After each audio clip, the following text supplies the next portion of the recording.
Il y a encore des gens parmi ceux qui se réclament de l'Éternel, dont l'ignorance est telle qu'ils regardent avec envie la gloire de ce monde que reçoivent les gens qui usent des arts.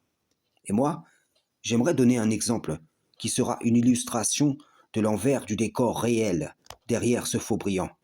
Prenons l'exemple d'un chanteur dont la composition trouve un grand succès chez les enfants d'Adam. Eh bien, en plus d'être la cause du divertissement de ceux-ci, potentiellement de l'égarement par des discours plaisants de ceux-là, il va être associé à tous ceux qui ont été directement ou indirectement conduits aux portes du péché.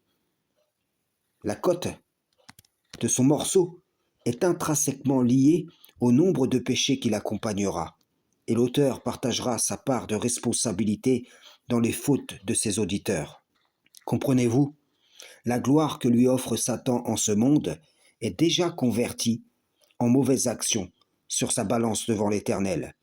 Cette malédiction est celle que mangent les chanteurs, compositeurs, les acteurs, les écrivains, les peintres, les poètes, les coachs, les influenceurs, les prédicateurs. Combien d'entre eux ont déjà témoigné publiquement de la provenance de leur inspiration, de leur jeu d'acteur, de leurs coups de pinceau, leurs conseils, leurs prédications, et ainsi de suite. Pour faire simple, ce sont des gens qui, pour un salaire méprisable, acceptent de devenir des instruments des diables, produisant des sources d'égarement pour les enfants d'Adam. Frères et sœurs en islam, salam, shalom.